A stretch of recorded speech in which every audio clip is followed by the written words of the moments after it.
నిత్య నిజాలు చెప్పే భారత్ ఎన్బి టీవీకి స్వాగతం. నేను మీ జేకే. మిత్రులారా, గత కొంతకాలంగా మాజీ ప్రధాని ఇందిరాగాంధీ, సోనియా గాంధీ, రాజీవ్ గాంధీ వీళ్ళందరూ కూడా ఒకే ప్రాంతం నుండి పోటీ చేసేవారు, లేదంటే రెండో ప్రాంతం వాయనాడ, అమేథీ ఈ రెండు చోట్ల నుండే పోటీ చేసేవారు. ఎందుకంటే అక్కడ ప్రజలకి వీళ్ళు ఏం చేశారో తెలియదు, కానీ ఈ ప్రజలు ఇక్కడ కాంగ్రెస్కే మాత్రం పట్టం కడతా ఉంటారు. ఒకటి రెండు సార్లు ఓడిపోయి ఉండొచ్చు, కానీ చాలా వరకు కాంగ్రెసు పట్టం కడతారు. సోనియా గాంధీ మానేసినాక కొంతకాలం వేరే వాళ్ళు గెలిచారు. మళ్ళా ఇప్పుడు మనకి కలిసి వచ్చిన ప్లేసు మల్లికార్జున ఖార్గే చెప్పాడు, అయ్యా మనకు కలిసి వచ్చింది వాయనాడు, అమేథీ ఈ రెండే, వేరే చోట్లకు వద్దు అని చెప్పడంతో రాహుల్ గాంధీ కొంచెం ఈ మధ్య పదవి కాంక్ష పెరిగిందో లేక దేశం మీద భక్తి పెరిగిందో తెలియదు, కానీ రెండు చోట్ల పోటీ చేశాడు. సోనియా గాంధీ ముసల్దాన్ని అయిపోయాను, నేను చేయలేను, నా వల్ల కాదు అని చెప్పేసేయడంతో అప్పుడే ప్రియాంక నుంచో పెడదాం అనుకున్నారు. కానీ మన తిరుపతిలోనూ ఇంకెక్కడో వేసినట్టుగా చిరంజీవి రెండు చోట్ల వేసినట్టుగా వీళ్ళు కూడా రెండు చోట్ల ప్రయత్నం చేశారు. రెండు చోట్ల ప్రయత్నం చేస్తే ఒక చోట కాకపోయినా ఒక చోటనే గెలుస్తాం అనే ఉద్దేశంగా వేశారు. వీళ్ళ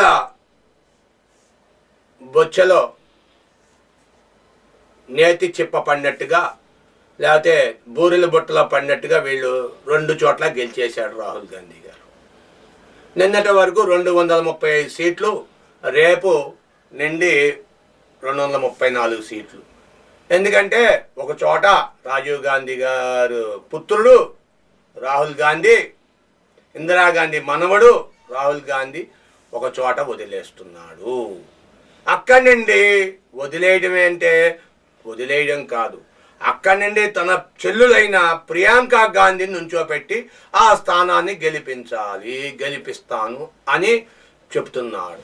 మరి ప్రజలు ఈ ప్లేస్ని సోనియా గాంధీ కుమార్తె అయిన ప్రియాంక గాంధీకి ఇస్తారా లేక బీజేపీకి కట్టబెడతారా? మరి ఇది బైపోలు అనేది తెలియాల్సిన విషయం. అయితే బీజేపీ చాలా గట్టిగా ప్రయత్నం చేస్తుంది, ఎట్టి పరిస్థితుల్లో ఏ అవకాశాన్ని కూడా వదలకూడదని. అదే తరహాలో కాంగ్రెస్ కూడా ఎదురు చూస్తుంది.